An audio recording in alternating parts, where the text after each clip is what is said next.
गुजराती आया से हमें उर्दू आती है।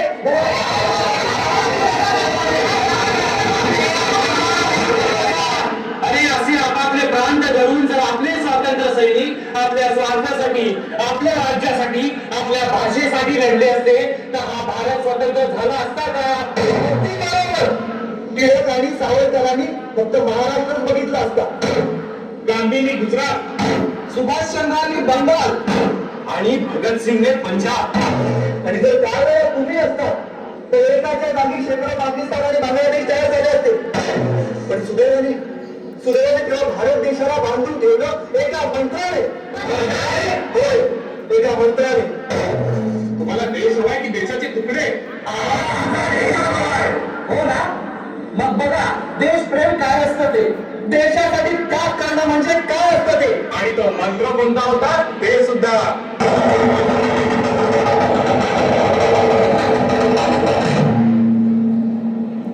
किरण काळोख्या रात्री गणेश खिंडीच्या निर्जन रस्त्यावर सापेकर बंधू बंदूक आणि तलवारी घेऊन तबा धरून बसले.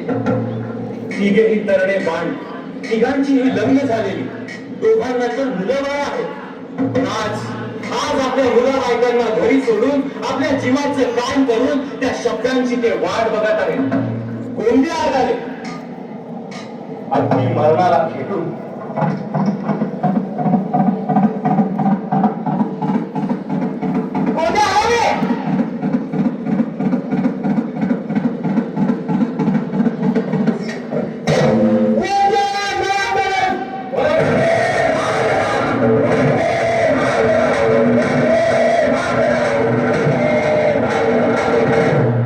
कोर्टाच्या आवारात फिरतंय एक कोवळं मूल, विकलांग, ज्याचा हात जन्मापासूनच निर्जीव.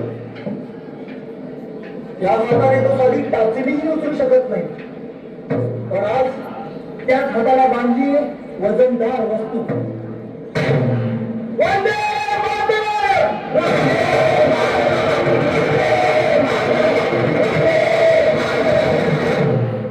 लंडन मध्ये एका सभागृहात सर्वांसमोर एका बड्या इंग्रज अधिकाऱ्याला गोळ्या करून एक तरुण शांत उभा आहे.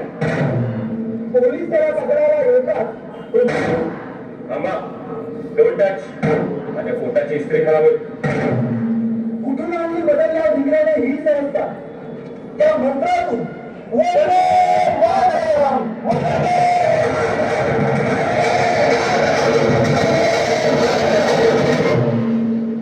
बंगालमधील एक मुलगा फासावर जाण्याआधी त्याच्या आईसमोर उभा आहे.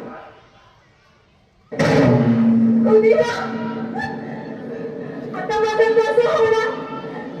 एकतर मी विधवा, तुझा आधार होता रे, तर तुम्ही मला सोडून चाललाय. आई, हे फक्त तुझ्या आई आहे. माझी दुसरी आई भारत माता, त्या भारत मातेचा विचार करतो. आई फक्त एकदा परवानगी दे. हा असा जाईल आणि असा फिरून परत येईल. हसत हसत हातावर चालेल. सारा जग बघत राहील.